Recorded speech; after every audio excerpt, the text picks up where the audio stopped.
Bom, a gente, então, quando a gente falou do livro, né, da última vez, a gente foi até, a gente fez, na verdade, a primeira parte inteira.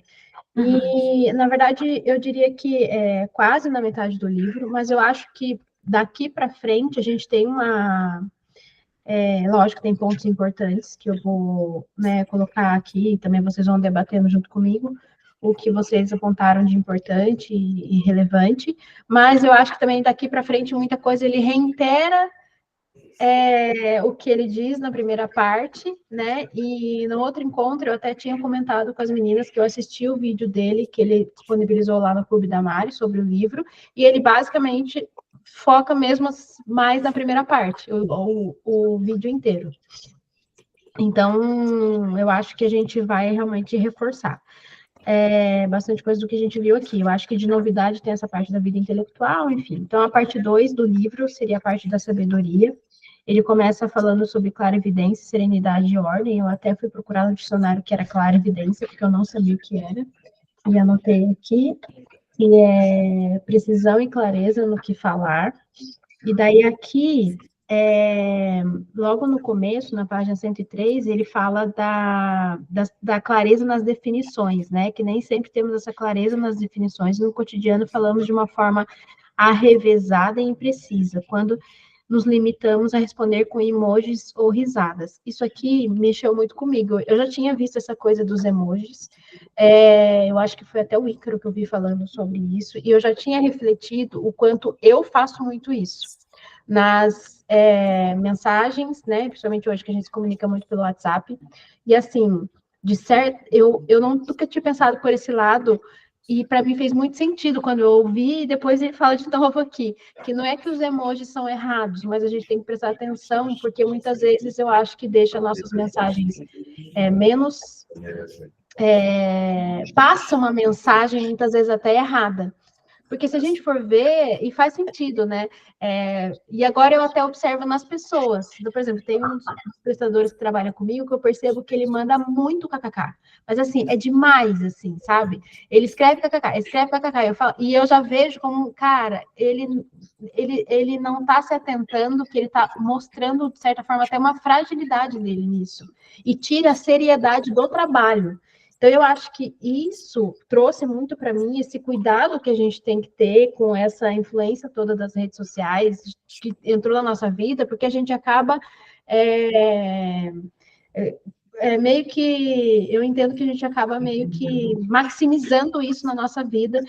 E como a gente conversa muito com mensagem, a gente tem que tomar muito cuidado, principalmente para quem é produtor de conteúdo, né? Porque senão a pessoa não te leva a sério e a gente não se atenta a isso. Então, eu achei muito importante, isso foi uma coisa que eu destaquei, que daí ele reforça essa coisa da clarividência, né? Pois a clarividência é uma virtude fundamental para qualquer pessoa. Exige precisão no falar e clareza ao distinguir as coisas. E isso significa tentar conceituá-las. Isso também vem muito de encontro com o que a Romy falou na semana passada. Então, por exemplo, eu já tenho uma dificuldade gigantesca de comunicação, de conversar. Eu não tenho com vocês, né? Mas eu tenho com o meu núcleo mais íntimo. Então, com o meu marido, até com os meus pais, assim, eu tenho uma dificuldade enorme de conversar coisas mais sérias, assim. E isso é uma coisa que prejudica o meu relacionamento. E como o meu marido também tem essa dificuldade, a gente acaba usando bastante essa questão da comunicação escrita, que resolve por um lado, mas é falha em outro, né? E com o meu filho ficando maior, é uma coisa que realmente eu também tenho que ponderar, porque, né, cada vez mais também a comunicação para ele vai fazer sentido, até porque a partir dos 7 anos eles começam a ter aquela ciência, né, eles começam a distinguir o certo e o errado. E aí depois ele continua falando da parte de ser realista, que é uma coisa também que a gente tem que tomar muito cuidado. Vi, você terminou o livro ou você está em qual parte? Só para eu saber. Não terminei ainda não, eu tô no capítulo 5. No começo, então, ainda, né? Tô. Que aqui já tá mais pra frente, tá? Mas pode ir, que eu tô Não, adorando. só para eu saber, porque eu sei que as duas também terminaram. E aí aqui até aí quando ele fala dessa parte de ser realista, né, de que a gente também tem que tomar muito cuidado com essa para não também levar essa coisa do realismo para uma visão distorcida. Eu até grifei aqui a oração de São Francisco de Assis, né? E ainda anotei no meu post-it que está aqui na minha frente. Concedei no Senhor a serenidade necessária para acertar as coisas que não podemos modificar, coragem para modificar as que podemos e sabedoria para discernir umas das outras. E aqui ele vai para uma... Inclusive, eu acho que até a minha dificuldade com escrita está muito relacionada também a isso que a gente está falando, né? Eu falo que eu tenho muita dificuldade com escrita, eu falo que copy não é minha praia, e eu acho que é um pouco de falta de repertório, que hoje eu vejo que eu estou reconstruindo mais, e eu acho que é um pouco também de precisar desenvolver melhor a minha clarividência, a minha comunicação e tudo mais. Estás em que página? Eu estou na 105 agora. Ah. E daí agora ele vai falar um pouco de otimismo, né? Que foi o que eu também destaquei, que eu achei maravilhoso. Achar que tudo vai dar certo, né? Então essa coisa é quase que uma utopia. Eu até destaquei aqui que um exemplo disso é o Café com Deus Pai, né? Então, se você começa a ler ali as páginas do Café com Deus Pai, que eu li um pouco para poder entender, é tudo isso. Ele traz realmente passagens da Bíblia, mas tudo ele remete para um final de que, tipo assim, não, mas tudo vai dar certo. Mas Deus é muito bom, então tudo vai dar certo. Não é que não vai dar certo, mas eu acho que cria um otimismo que muitas vezes pode levar a gente mais para um buraco do que para uma vida, para aceitar a realidade. Porque a gente, o que acontece? O dar certo, para mim, muitas vezes é diferente do dar certo para Roma, que é diferente para Isa. Então, por exemplo, e eu vou falar uma coisa que eu acho que aqui é meio que unânime. Quando as pessoas pensam em tudo vai dar certo, eu acho que a maioria das pessoas pensa em quê? Em dinheiro. Né? Ou seja, vai dar certo quando eu tiver muito dinheiro, né? Então, acho que é tipo assim, o brasileiro, principalmente, ele denigra a imagem da pessoa que tem dinheiro, mas ao mesmo tempo ele também queria ter dinheiro, porque ele acha que tudo vai dar certo quando você tiver dinheiro. E quando a gente estuda, principalmente a doutrina, a espiritualidade, a gente vê que dinheiro não é nada, é só um acessório. Né? Então, eu acho que essa coisa de que tudo vai dar certo, que os males não vão existir e que tudo mais, eu acho que acaba, ele até fala aqui, né? Existe uma alegria boba e vazia, que é o tal do carpe diem, né? Eu acho que a gente poderia até fazer... Nós poderíamos até fazer uma associação, a Vivi não vai saber, porque ela... Vivi, assim, eu vou mencionar um livro que nós lemos no clube do ano passado, em que nós nos conhecemos. O livro do Scruton, As Vantagens do Pessimismo. Onde ele fala completamente ao contrário, que é muito importante você ter esse pessimismo, senão você entra numa utopia, numa ideologia, que é, assim, chega a ser algo que é totalmente fora do alcançável, inclusive. Porque as coisas vão dar certo, mas eu não preciso me mexer, porque independente de tudo vai dar certo. Independente de tudo vai dar certo, exatamente. Não, e é uma coisa que a gente tem que ter em consideração é que quanto mais eu foco em tudo vai dar certo, tudo vai dar certo, a gente não está a deixar as coisas na mão de Deus, na sua vontade, né? Porque esse vai dar certo está relacionado com o quê? Com o desejo nosso, com a nossa vontade. E uma coisa muito interessante que aborda aqui o livro do Vítor é isso, o otimismo cristão é muito diferente de um otimismo assim, vazio. Que a gente percebe que vai dar certo nas mãos de Deus. Isso pode significar não ser a nossa vontade, mas a gente respeita que essa é a vontade de Deus. Então, é engraçado, porque também isso nos tira, eu penso que também tira até um peso dos ombros, de não querer sempre buscar o melhor resultado que eu consigo vislumbrar, senão dar o meu melhor, Deus, está nas tuas mãos. Tu sabes o que é melhor, e estou a fazer a minha parte, e o resultado está contigo. Então, a gente observa o que vai acontecer. Eu acho que tem um livro do Padre Léo, que eu tenho até no Brasil, que eu já li faz muitos anos, que chama Buscar as Coisas do Alto. E quando eu li, eu não tinha, lógico, né, o discernimento que eu tenho hoje.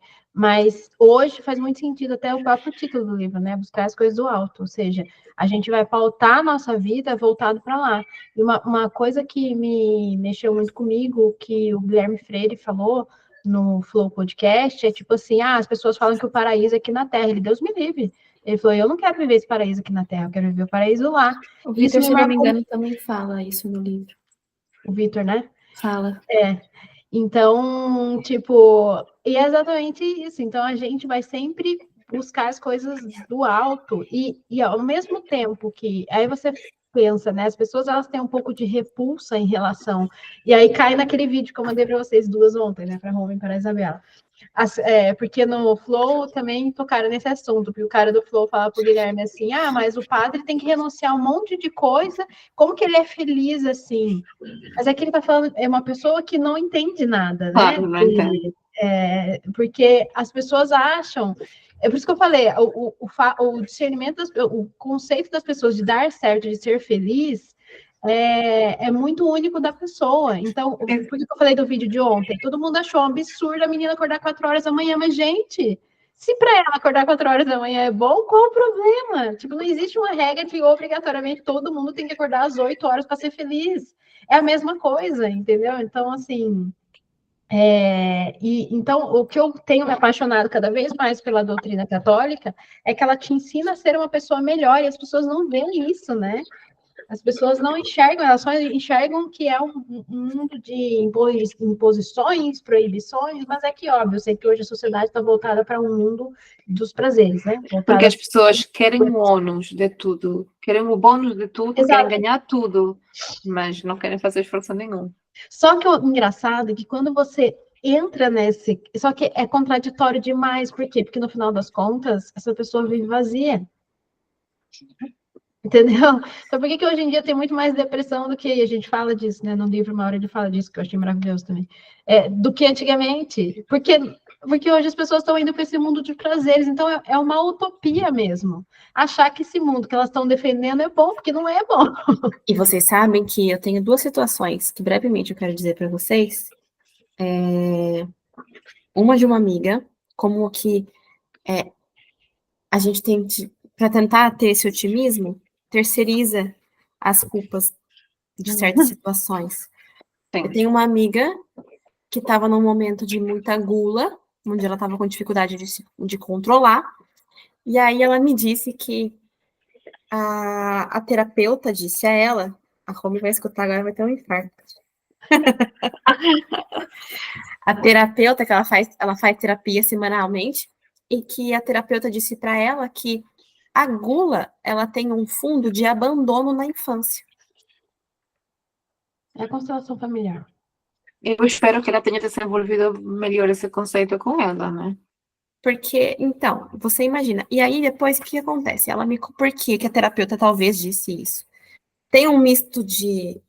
até parece constelação familiar, né? Mas era uma psicóloga mesmo, e eu não sei se ela utilizou, porque ela tem uma história, tá? Dela fazer... Até hoje, a irmã dela tem 50 anos, tem uma filha, só que mora do lado, no apartamento do lado dos pais, e os pais é quem limpam a casa dela, os pais é quem fazem a comida para ela, casada.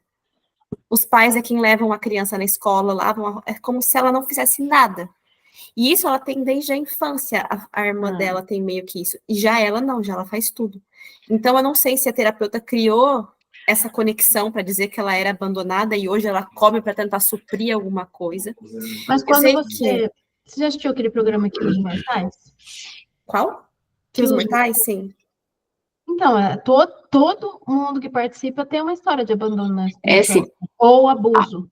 Olha, há uma componente, não é a fonte, há uma componente psicológica nas pessoas que têm compulsão alimentar. Compulsão alimentar não é que a pessoa não consegue fazer uma dieta, é quando há uma compulsão, tipo, estamos a falar de um transtorno.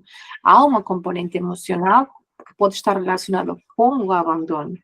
Mas isso nunca é uma regra certeira. Tipo, não é, esta pessoa é obesa, tem uma compulsão, ela foi abandonada. Não. Muitas vezes é uma pessoa que cresceu num lar super bom, amada, cuidada, mas simplesmente não foram desenvolvidas capacidades de autorregulação, de ela perceber o que é bom, o que é errado, o que ela quer, o que ela não quer. Ou seja, não é só, foste abandonada, és gorda, não consegues comer. Não consegues parar de comer. Não, e por que eu estou dizendo assim. isso? Isso cria vítimas, só. Exato, porque Uhum. não é mais a culpa minha, tá? O que que eu posso fazer a partir daqui? Eu tenho essa gula.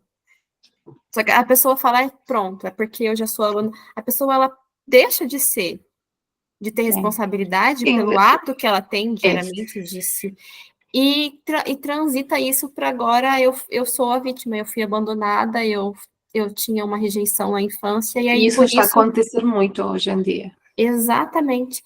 Inclusive por conta dessa constelação, né, Vivi? Vivi, que é. Tomar muito cuidado, porque foi no meu caso, né? E me deram tantas culpas ou tantos nomes para as minhas coisas que eu sentia que eu precisava de uma fada ou de algum milagre que ia do nada fazer as coisas. Acho que eu já comentei isso com a Isa. Eu falei assim, eu vivia num mundo assim que era meio paralelo. E, tipo, eu me sentia muito culpada, porque era tanta culpa que me jogavam, a terapia, em vez de me fazer bem, me fazia mal. Então, hoje eu estou em busca de uma outra terapeuta, viu, Rô? Se tiver alguém para indicar, até falei para a Lê ontem, né, Lê? Falei, Lê, eu preciso achar uma terapeuta que me ajude e entenda a situação que eu estou no momento, porque as outras que eu tive só estavam me levando para o buraco, eu não estava conseguindo entender. Por quê? Porque são pessoas que só estão focadas no teu passado. É. E não que esteja errado, né? Porque até eu trabalho essa parte do passado. Mas a questão é que quando a gente só se foca no passado, então permaneces no teu lugar de vítima. A gente tem que ver, ok, está bem, tem coisas no passado que ainda a pessoa não consegue lidar. Vamos trabalhar nisso, mas vamos também focar no que estás a fazer, o que é que estás a fazer hoje, como está a tua rotina, o que é que tu estás a conquistar. Eu vou te enviar o perfil de alguém que trabalha a terapia baseado no temperamento, ok? E eu penso que vai ser bom, porque ela é católica e as suas mentoradas também são. A terapia não tem componente espiritual, mas tem, digamos, os requisitos morais que uma pessoa espera ter de um bom terapeuta. E vou te mandar mais tarde. Sim, obrigada. Inclusive, o Vitor tem um curso sobre psicologia atomista, né? Que é focado em São Tomás de Aquino. Aí eu quero tanto comprar, mas é que eu vejo que é tão denso que eu estou assim, tipo, ok, vou observar de longe, ainda não é o momento.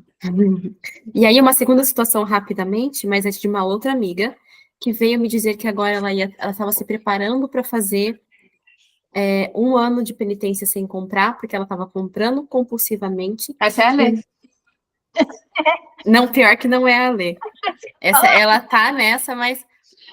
E aí ela falou assim, porque a gente precisa tentar entender, no fundo, o porquê disso.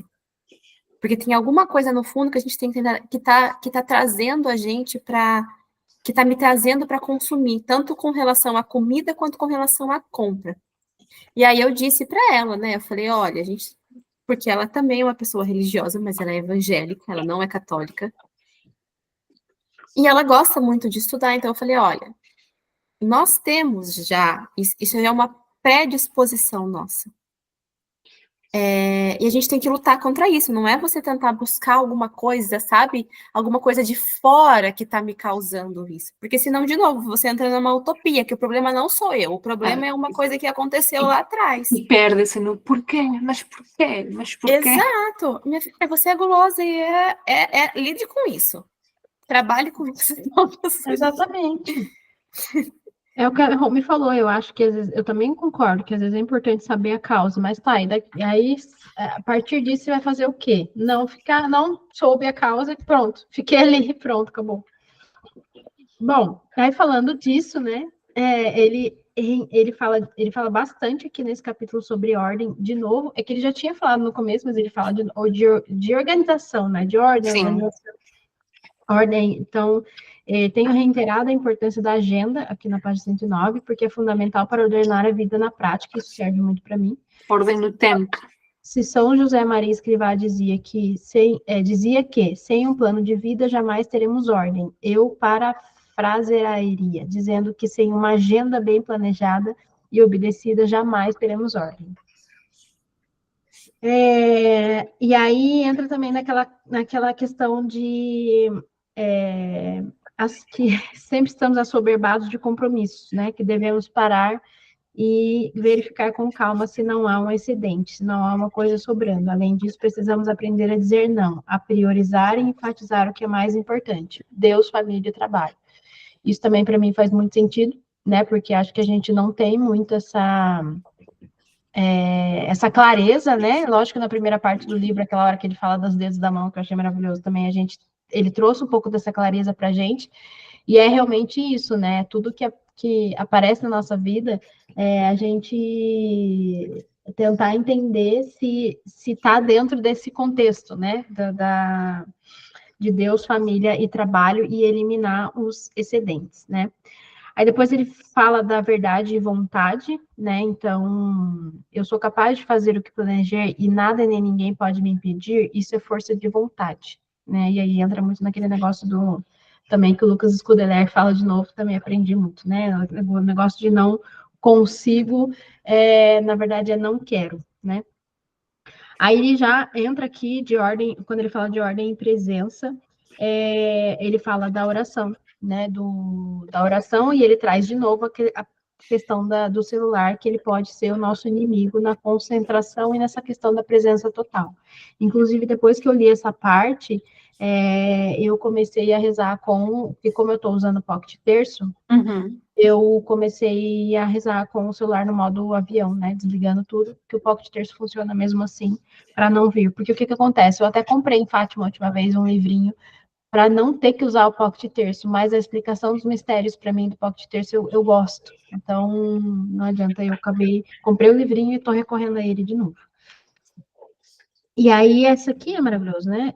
Apesar de eu também prezar muito essa coisa da organização, da rotina, né? Até aqui no meu trabalho e tudo mais, mas eu sinto que eu ainda tenho muito a melhorar, e porque eu acho que uma coisa que a gente não pode mais usar como desculpa é não tenho tempo, né? Na verdade, não é que você não tem tempo, você está desorganizada ou tem muita coisa existente na sua vida, porque o principal deve ser família, é Deus, família e trabalho. Aí no capítulo 5 ele começa falando de prudência, né? Existem pelo menos 3 decisões fundamentais que precisamos tomar na nossa vida: sobre Deus, sobre o trabalho e sobre o estado de vida. Que precisamos tomar essas decisões com maturidade, seguirmos fiéis a ela, tomando outras deliberações a partir dela. E aí aqui também achei maravilhoso, quando ele fala que quando a gente sofre com inúmeras possibilidades que a vida nos dá. Isso é uma coisa também que mexeu comigo, por quê? Porque eu sou uma pessoa que sempre sofri com inúmeras opções, mas eu também cheguei à conclusão de que eu acho que às vezes eu também vou em busca dessas inúmeras possibilidades que acabam me deixando muito perdidas, né? Então, isso é uma coisa que eu também tenho praticado muito na minha vida, principalmente quando eu tenho que tomar decisões, e às vezes decisões pequenas. Então, por exemplo, que roupa que eu vou usar? Eu vou usar essa roupa e pronto, sabe? Meu Deus, que eu vou, aí fica perdendo tempo de milhões de vezes. E não só isso, até em pequenas organizações, né? Então, por exemplo, sei lá, decidir uma festa de aniversário do Rafael, onde vai ser? Eu tenho 3 lugares para fazer. Vai ser aqui e pronto, e acabou, sabe? E ser também, eu acho, responsável pelas suas decisões. E não ficar com essa coisa também de pensar, que nem a Roma falou agora há pouco do aniversário da minha, é igual com o Rafael, uma coisa que eu já fiz os 2 anos que eu estive aqui, que ele está maior, que ele compreende melhor. Quem você quer convidar? Porque eu também não acho que precisa convidar todo mundo para fulaninho não achar ruim. Não, eu sempre vou para ele e falo, quem você quer convidar? E ele fala, esse, e ele ainda fala, esse eu não quero convidar. E eu tenho achado interessante. E eu não fico essa coisa de pensar, de tipo, mas aí se a mãe do outro ficar sabendo que teve aniversário e eu não convidei. E eu percebo que outras mães fazem isso também. Então, tipo assim, a maioria acaba convidando todo mundo, a sala toda. Mas eu falei, não preciso ser igual a todo mundo, é o que a Roma falou. Então, eu acho que... Mas por que eu acho que entra nessa coisa das inúmeras possibilidades? Porque também é isso, né? A gente se perde nessas inúmeras possibilidades e principalmente deixando a nossa vontade, a nossa decisão de lado, né? A nossa... Porque também não quer magoar o outro, não quer chatear o outro, então isso é uma coisa que... Não querer incomodar. Exatamente, né? E no final... Por medo, né, Lê? Do que os outros vão pensar e falar. Exatamente. Então... E o que ele fala, né? E hoje temos muitas opções, porque podemos mudar de estado, de religião, de profissão e até de esposa. Quando a gente tem clareza que essas coisas, vamos dizer assim, não se mudam, né? a gente vive a vida muito melhor. Então, essa coisa de esposa, principalmente, casamento, principalmente, né? E eu que o diga. Porque aí o que acontece? Os casamentos hoje, eles já casam para acabar, né? Porque, tipo assim, se não der certo, eu vou lá e separo. Né? E é muito engraçado, porque isso foi uma coisa que aconteceu comigo, e eu me lembro que quando eu conversei com o Léo, quando a gente decidiu morar junto, eu cheguei a falar isso pra ele, né? Que eu tinha clareza de que isso tudo bem, se não der certo, a gente separa e pronto. Hoje a minha opinião já é outra. Ah, não, eu sou muito clara nisso. Se o Não, casamento acaba com um dos dois viúvos, claramente eu vou ser eu. Ele já tem as coisas claras. Ele disse, pronto, já sei. Isto aqui não é assim, mas na brincadeira. época, né, sei lá, foi uns 8 anos atrás, eu não tinha essa É clareza. até que a morte ou o colesterol não se parem. Eu que sempre brinco aqui. E ele fala de aperfeiçoamento, que eu achei também maravilhoso, né? E eu acho que é uma coisa que a gente também tem que trazer muito para a gente, ou seja, se agora eu já tenho uma profissão escolhida, eu já tenho minha família, o que eu tenho que fazer é sempre me buscar aprimoramento, aperfeiçoamento. Então, a gente sempre tem a oportunidade de ser melhor. Então, a gente nunca... eu acho que isso, na profissão, principalmente, eu acho que principalmente quando a gente se depara com essa questão das inúmeras possibilidades, e principalmente eu que sou sanguínea, que muitas vezes a constância me deixa um pouco, como se diz, entediada, eu tenho que entender que, na verdade, vai ter sempre a oportunidade de eu aprender melhor, de eu aprender mais, de eu ser melhor na minha profissão, então eu sempre buscar o conhecimento, ele fazer parte da minha profissão para me aperfeiçoar cada vez mais. Inclusive, eu até achei interessante isso, ele fala no começo do livro, que toda vez que ele vai dar aula, ele faz uma oração de forma que ele seja melhor, de que aquela aula realmente seja... E eu tenho uma coisa para partilhar disso. Foi de ontem, mas lembrei-me disso do livro que estava a mencionar. Quando nós fazemos, assim, uma pessoa pode ser muito educada, pode ter até os pensamentos organizados do que ela quer dizer, mas quando a gente faz uma oração para permitir que o que vai fazer seja melhor ainda, é tipo, eu até me achei um bocado tola, porque eu nunca tive a consciência de que uma coisa assim ia acontecer.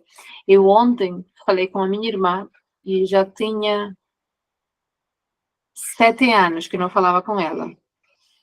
E assim, eu já encontrei o número e disse, pronto, vou lhe mandar uma mensagem, porque a minha proposta era, está em Costa Rica, a minha proposta era, eu vou lhe mandar uma mensagem, vou tentar conversar com ela, para convencê-la de que me dê o meu sobrinho na adopção. E antes de pegar o telemóvel, eu disse, não, peraí. E eu falei com Deus, tu percebes perfeitamente porque é que eu estou a fazer isto. Mas essa é a minha vontade só. Então, por favor, coloque na minha boca, no meu pensamento, as palavras adequadas que consiga tocar o coração dela. E se for a tua vontade, permite que isto aconteça. Se não, mostra-me o caminho. Estou aqui, eu quero servir, mas mostra-me o caminho porque tu sabes como é que eu sou. Pronto, fiz um Pai Nosso e uma Ave Maria. Mandei-me a mensagem, ela leu, não respondeu, mandei a segunda e respondeu, assim, tipo, que estranho, o que é que tu queres? E eu comecei, tipo, as palavras estavam a fluir, e eu, olha, sabes que eu também sou mãe, e estou preocupada com isto, mas não parecia eu vejo a conversa, não parecia eu, não porque eu não seja capaz de falar com ela de um jeito diferente, mas é que a gente tem muitos anos que não se falava, e a gente nunca teve uma conversa assim. E ela até me mandou um áudio falando num bom tom, disse, olha, obrigada, não sei o quê. A gente falou e eu estava, meu Deus, hoje de manhã contei ao meu marido a conversa, porque a conversa foi ontem à noite que ele estava a trabalhar, e ele disse, ai, mas eu não esperava esse resultado. Disse, tá, não foi o resultado que estávamos à espera, mas eu estou muito feliz. Eu estou muito feliz. Tipo, sabes o que é que há 7 anos e que a gente conseguiu falar, mesmo que a minha proposta até podia resultar mal, né? Ela pode ficar ofendida, sei lá. Sim. E a gente conversou super bem e disse, isto foi só porque eu deixei a situação nas mãos de Deus. Se eu não tinha feito essa oração, eu acredito que hoje eu estava com enxaqueca, porque foi uma discussão, um drama e tudo mais. Então, quando a gente faz isso, e uma coisa que o Vitor também faz, é quase como deixar o espaço para o milagre acontecer. Sim. Sabes? Para Deus agir. É muito disso. Eu fiz E é isso muito poderoso. Eu fiz isso ontem também numa situação profissional, porque a gente contratou uma professora aqui na nossa escola de pediatras que as aulas os alunos não gostaram. E isso, como nosso posicionamento é como escola, a gente se preocupa muito com isso, óbvio, mesmo se fosse uma especialista, né? Porque as pessoas estão pagando, a gente se preocupa muito com isso, é um tema muito delicado, né? Que é pneumopediatria, e a gente decidiu que acabamos de vender o curso para quase 50 pessoas, e a gente decidiu que a gente vai trocar a professora. Só que eu me envolvi muito com essa professora. Ela me manda um monte de mensagem, e eu percebi já que ela se abre até comigo de coisas pessoais, porque a rotina dela tá uma loucura, ela tá grávida, o marido dela não é uma pessoa fácil, ela já tem um filho, uma filha.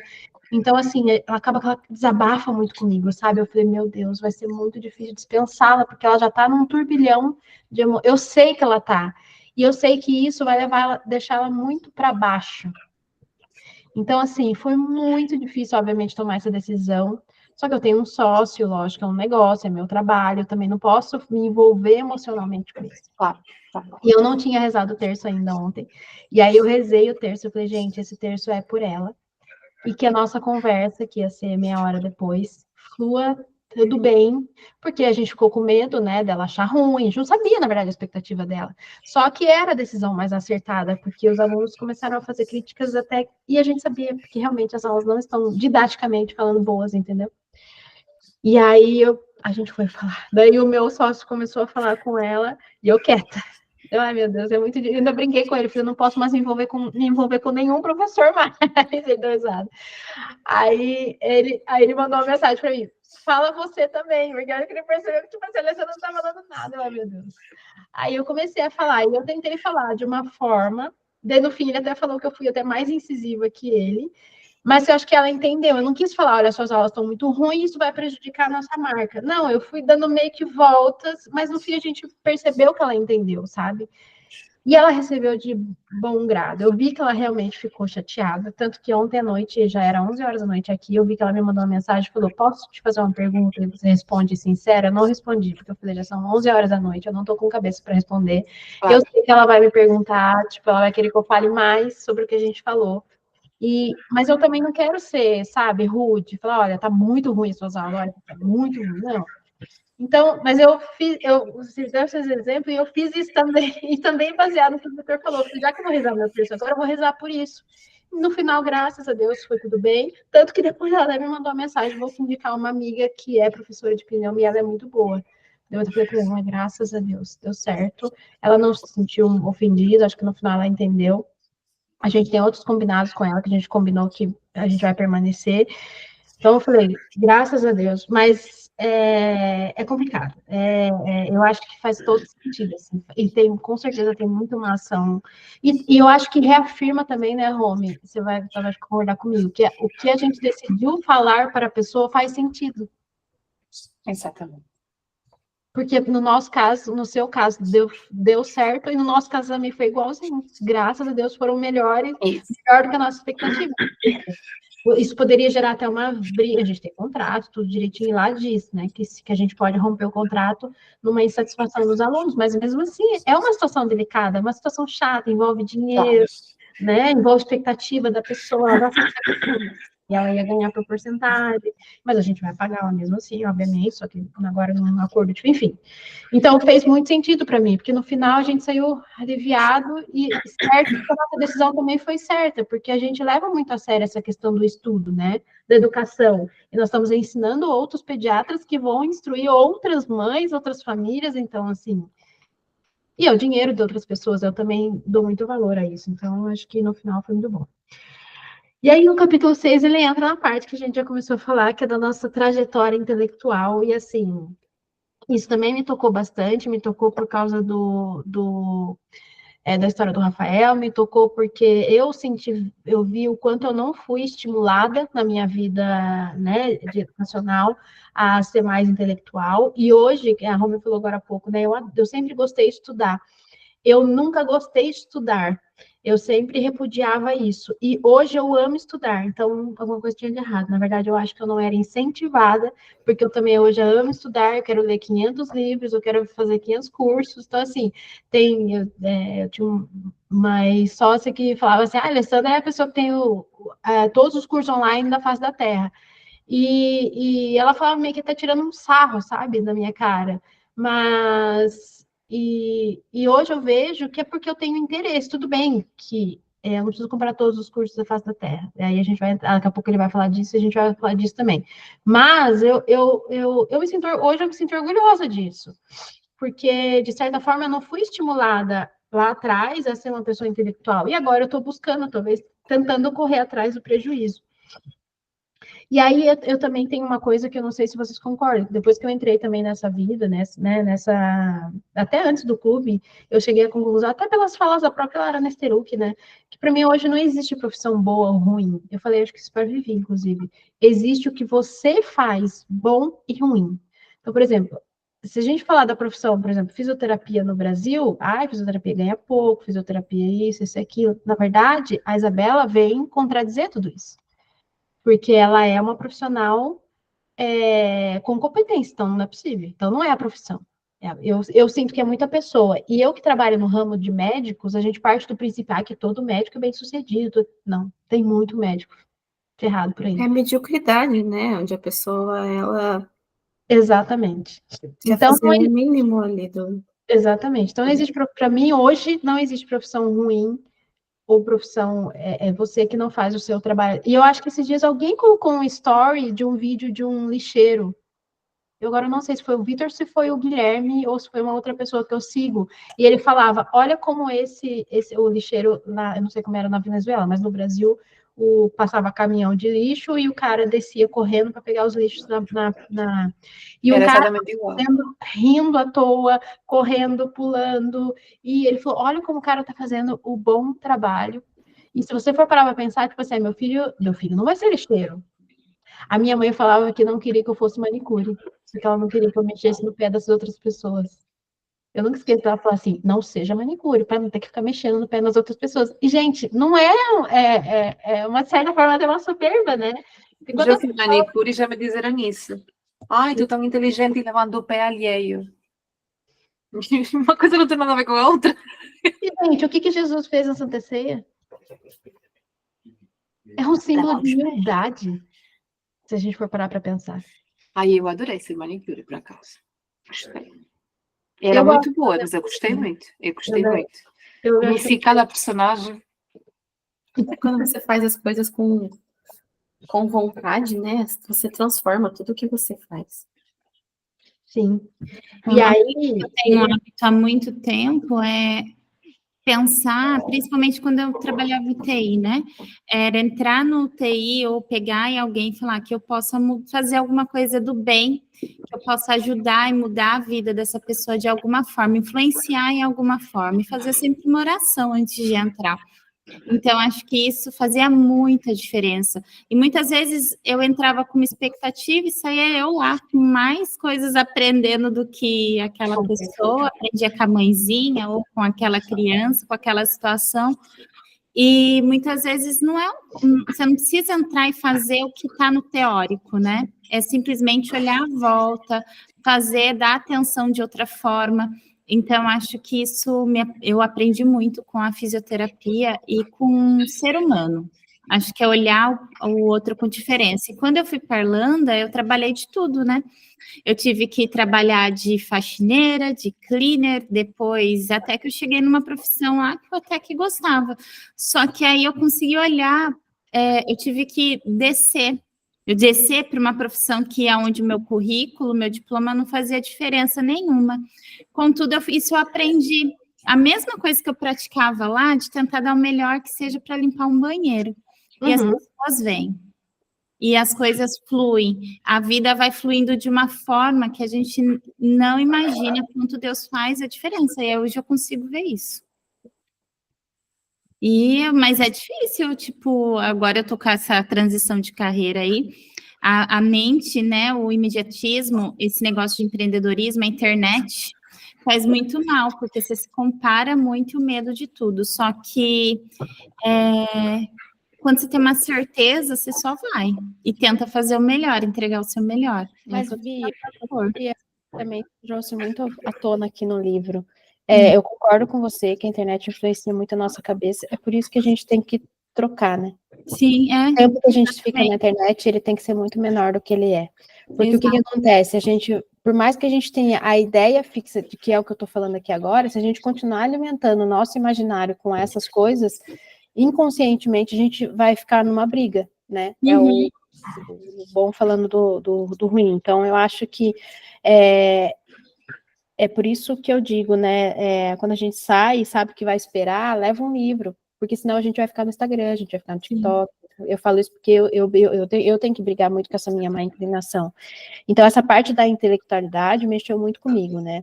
E eu acho que isso é uma coisa que a gente sabe que, né, a questão da neuroplasticidade, o nosso cérebro precisa estar sempre aprendendo coisas novas. E, inclusive, no podcast da Adriana, eu não terminei ainda, mas ela também fala um pouco disso, né, que o estar no celular, você deixa seu cérebro muito passivo. É por isso que já se sabe que essa geração de agora, que está muito no celular, ela vai ser menos inteligente, porque as crianças cada vez mais cedo estão sendo estimuladas a ficarem na frente do celular e o cérebro vai ficando cada vez mais passivo, né? Então, isso realmente faz também muita diferença.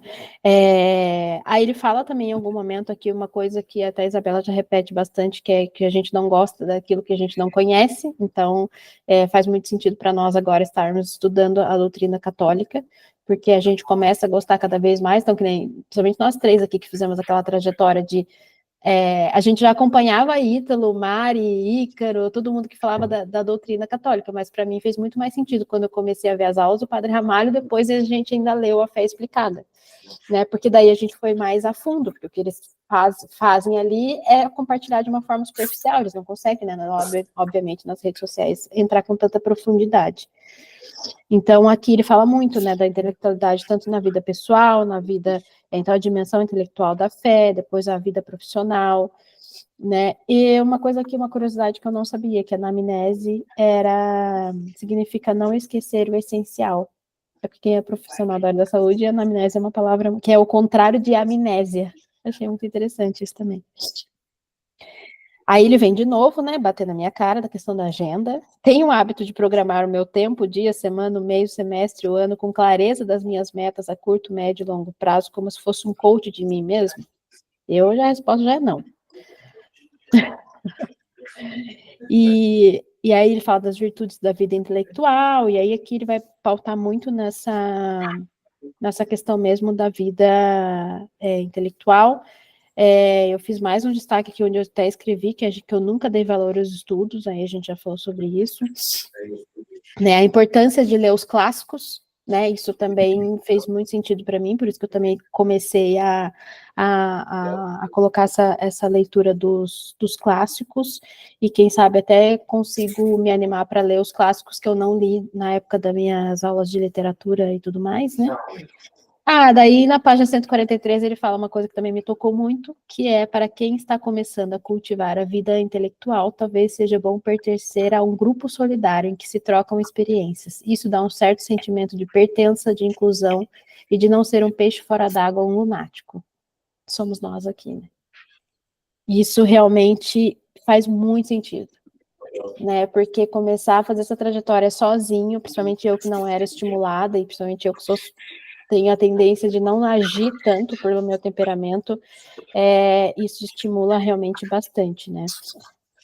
E a nossa inteligência tem de estar a serviço de algo. Essa caridade é o que nos mantém firmes na dor e na solidão, que a vida intelectual gera. Daí a importância de buscar um grupo a que pertencer, de pessoas afinadas pela mesma verdade, pelo mesmo amor ao conhecimento.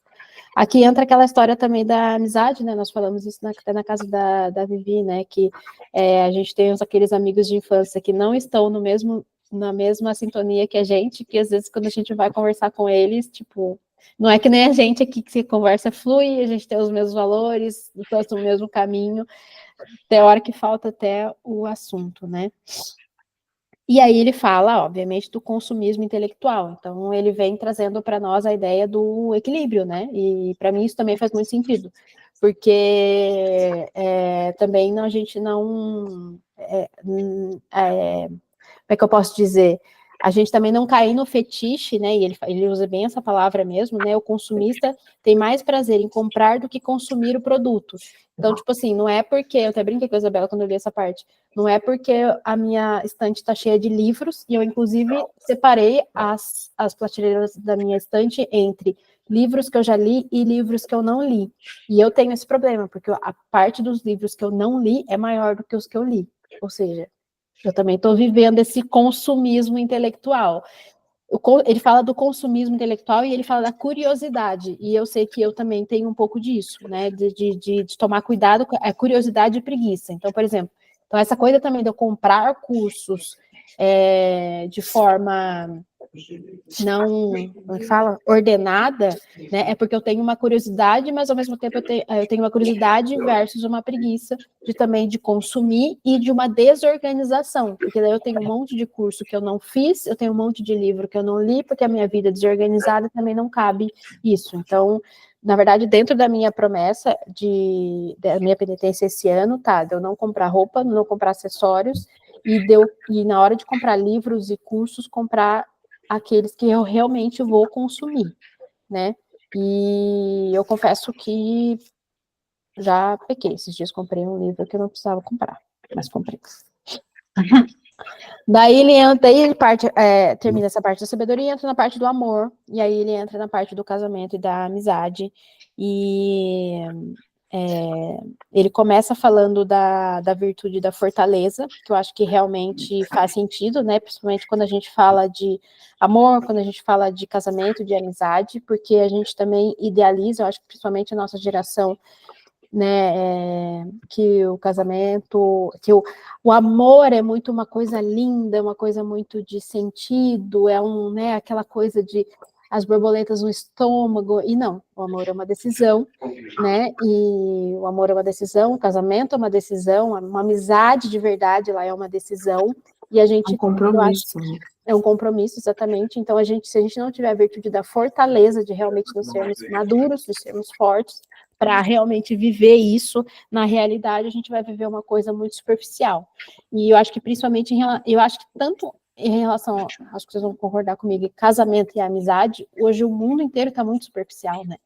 Porque é aquilo, né? Quando a gente amadurece, a gente vê que amigos são poucos, né? E o casamento é um só. Mas hoje o mundo está totalmente ao contrário, né? Então, eu vejo, às vezes eu fico vendo essas festas de artistas, né?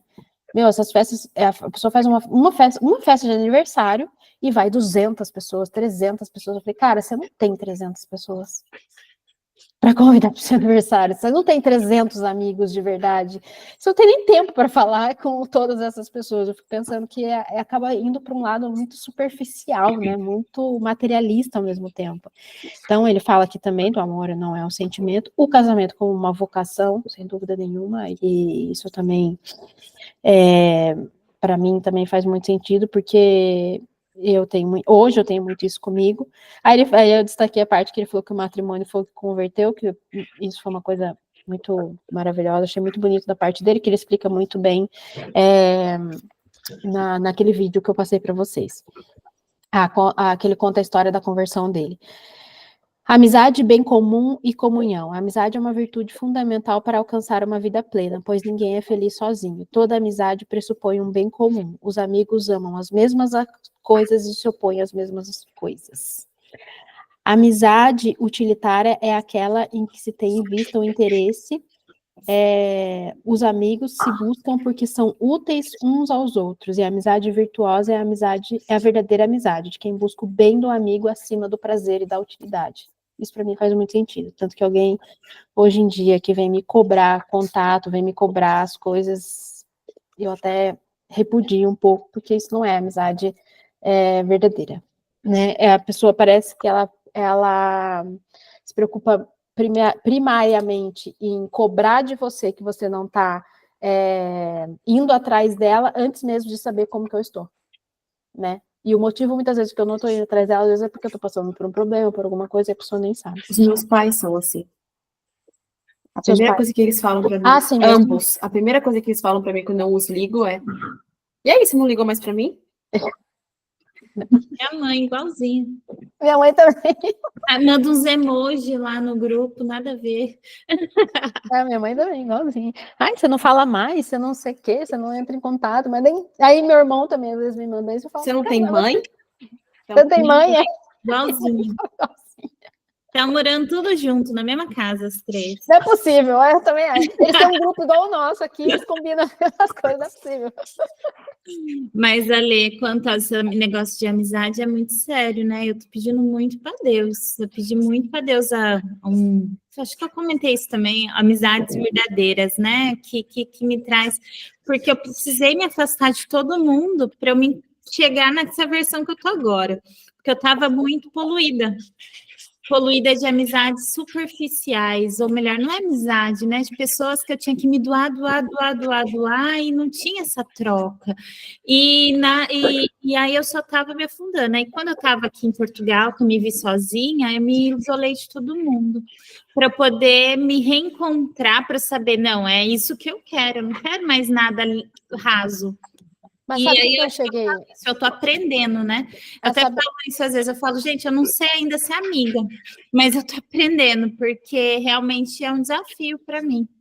Mas, Vi, eu aprendi também que é uma coisa. Existem momentos que você vai precisar mais, existem outros que você vai se doar mais. Sim. E existem coisas em que eu vou melhor te ajudar e existem outras que você vai melhor me ajudar. Entendeu? Então, eu penso que hoje é um equilíbrio. Eu vejo que eu vivo muito isso com a Isabela. E é um negócio, com vocês, na verdade, agora. E é um negócio que é muito louco, porque, tipo assim, as últimas amizades que eu tive antes de vocês, eu cheguei à conclusão que eu era uma pessoa que eu não gostava de dividir as minhas coisas, minha vida com as outras. Mas hoje eu cheguei à conclusão que não é isso. Na verdade, é que eu não conseguia dividir minhas coisas com as outras pessoas, porque as pessoas ocupavam me sugaram tanto que eu não tinha oportunidade de falar. E quando eu falava, elas não davam bola. Então eu também perdi o interesse de falar. Então hoje eu falo coisas que antes eu não dividia, e outra. E ainda bem também, porque toda vez que eu dividia, ou o que vinha para mim não fazia sentido, ou não dava bola. E aí eu ficava mais chateada, mas eu sempre estava falando. Eu estava escutando um podcast mais cedo, em que a moça falou uma coisa muito interessante.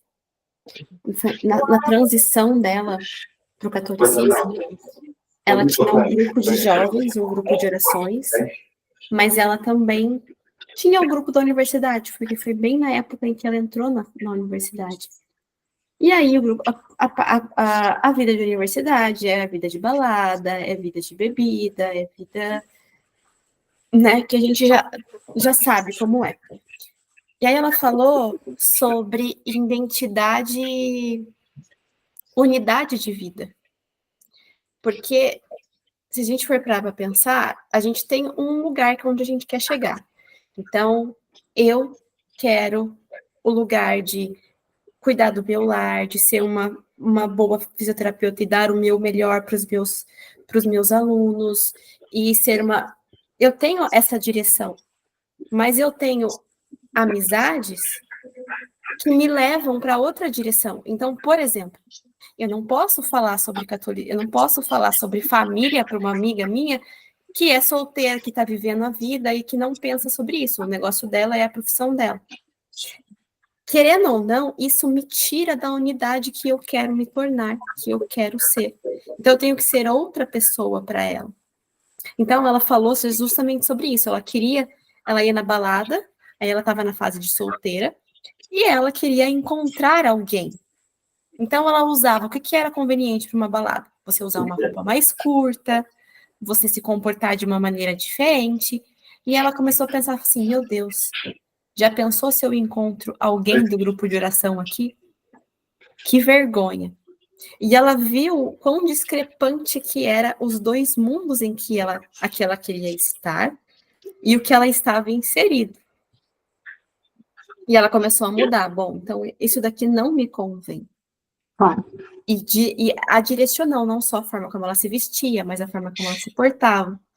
Porque aí até a host do podcast falou para ela, é como se você estivesse no rio para pescar um camarão. Sim. Você não vai encontrar. É verdade. E isso é exatamente com a amizade. Você começa a ver as amizades que não condizem mais com o caminho de vida que você quer ter. Exatamente. Bom, depois ele entra na parte, no capítulo 8, de educação dos filhos. Eu acho que isso aqui dá um tema para a gente discutir no encontro. Que daí ele totalmente da questão de estimular a intelectualidade, de telas, né? Daí foi aqui que ele fala, inclusive, do que eu falei da questão da depressão, né? Que, na verdade, a Idade Média era uma sociedade muito lúdica e contemplativa, que celebrava a vida. E isso é o que eu gosto aqui em Portugal, que eles ainda preservam isso. Havia muita festa e rituais litúrgicos. Em cada dia de santo fazia-se uma feira, um carnaval com dança, música e fantasias. Dificilmente o povo se suicidava ou se entediava. Nunca se entristecia, totalmente mesmo enlutado ou em épocas trágicas de guerra ou de festa. Mas é porque ele também entra muito aqui na questão da não passividade, né? Do movimento faz muita diferença pra gente, e hoje a gente está muito passivo, imerso nesse mundo virtual, de redes sociais e tudo mais. E aí a última parte do livro, ele fala de interioridade, né? Que daí ele vem da questão do recolhimento, que ele vem da questão quanto mais dominamos a natureza, menos independentes ficamos, porque temos de trabalhar o dobro para consumir o excedente que produzimos. Quanto maior a fartura, maior o trabalho. Achei isso muito legal. Aí ele fala de contemplar, e aqui eu até anotei e fiz um destaque bem grande, que ele fala do domingo, né? Eu sempre achei... Eu ia falar sobre isso. Porque ele fala... Ele já tinha falado, eu acho, do trabalho, né? Que chega no final de semana, a gente que é muito workaholic, a gente acha um tédio, acha um saco, porque a gente quer trabalhar e a gente tem que descansar. Mas aqui, quando ele fala do domingo, dar mais valor ao domingo contemplando a vida e a família. A gente não dá valor a isso. Eu nunca tive essa coisa do final de semana ou do domingo, do tipo, hoje sim, hoje um pouco, né? De que eu não consigo trabalhar e tipo, domingo é um dia chato. Muito pelo contrário, eu sempre tive o domingo como um dia chato, porque é o dia seguinte para voltar à rotina. E ele fala exatamente da beleza que é o domingo, né? De o quanto a gente tem que valorizar o domingo. Eu confesso, para mim ainda é um exercício difícil. Porque eu ainda tenho essa crença muito forte de que o domingo antecede uma coisa que é triste, que é a segunda-feira. Você tem isso? Eu tenho. Eu sempre tive isso muito forte, né? Então, assim, domingos, finais de feriado, era sempre para mim uma tristeza. Acabou o Réveillon, agora volta, passa aquela fase de festas e começa o ano. Nossa, para mim, o último dia, para mim, é uma depressão. Mas isso, por exemplo, é uma coisa que a gente poderia ligar ao passado, por exemplo. Isso, porque, para mim, isso até pode se remeter numa coisa assim, mais distante, mas na minha família isso é muito forte. O meu pai, na verdade, a minha família, de domingo, eles vão almoçar 4 horas da tarde. A fala do meu pai eu almoço tarde de domingo, porque depois do almoço acabou o domingo. É como se ele quisesse protelar.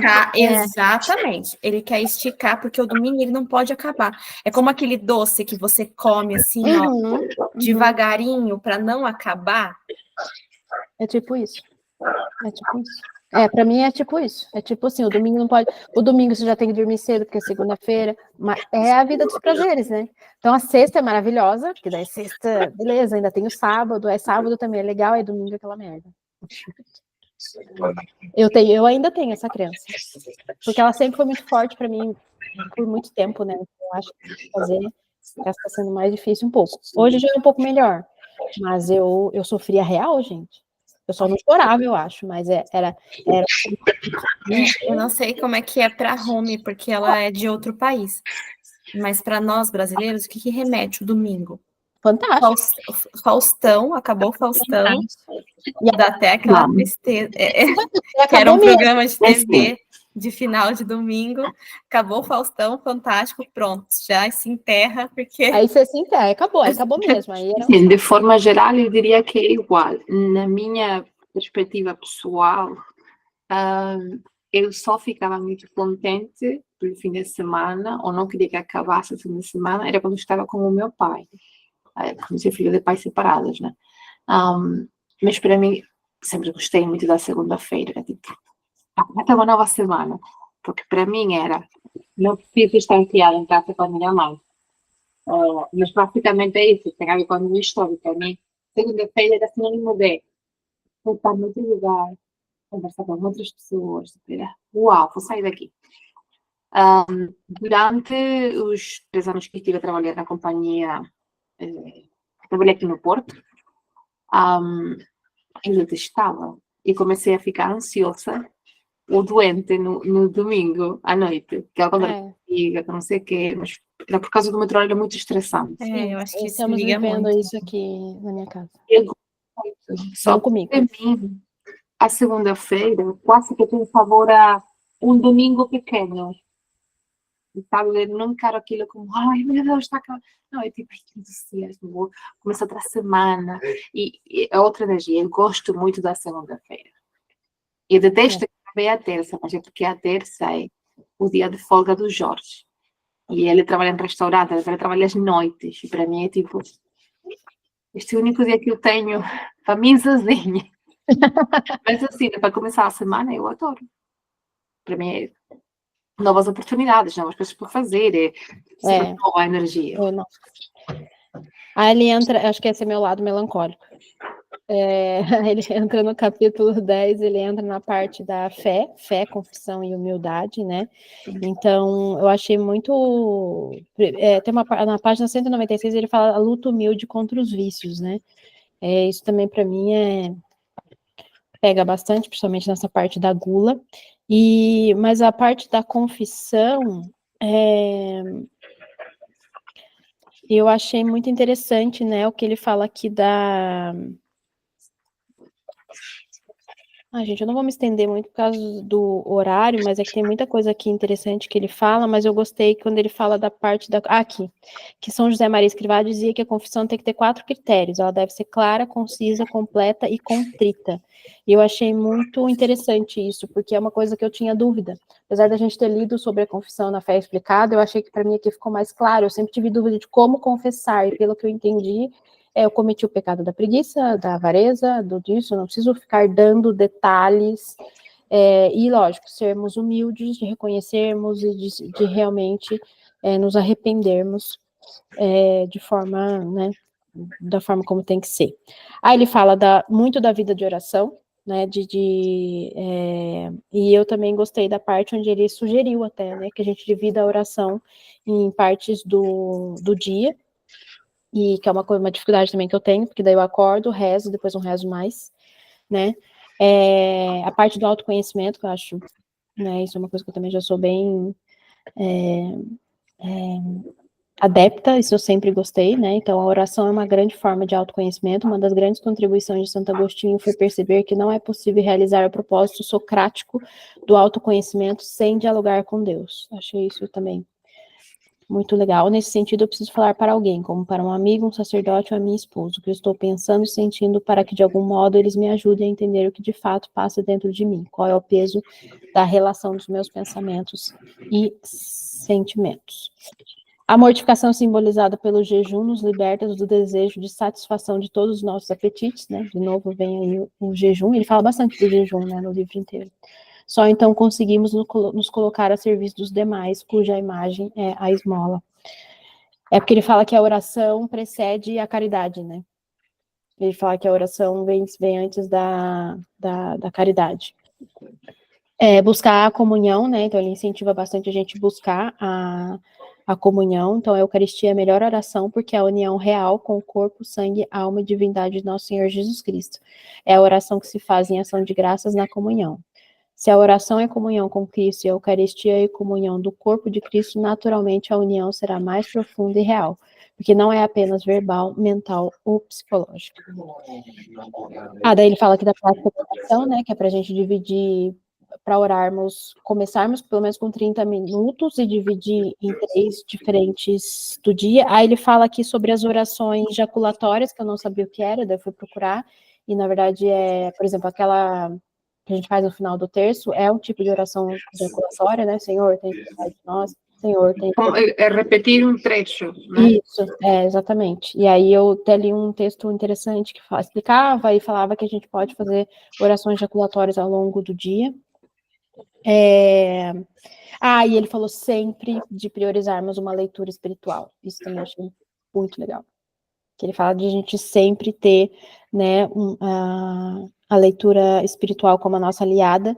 E eu fiquei até com vontade de ler o livro. Lá vai ela querer ler livro, que ela não tem ainda. Eu falei, Victor, você fala para mim que não é para comprar livro, aí você vem e indica o livro para mim, é difícil, mas ele fala aqui do Imitação de Cristo, a gente vai ler, né?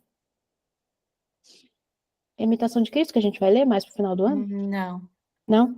Eu não sei. Mas ele fala, tem Desse. mas não tá aqui, eu grifei, mas tem um que ele fala que é um que ele indicou, que ele fala que conta a história do Churchill, de não sei quem, e eu morro de vontade de saber a história do Churchill mais a fundo. Que ele indica aqui, enfim. Daí ele entra no final, no finalzinho aqui, já na página 200, quase 220, da parte do perdão, né?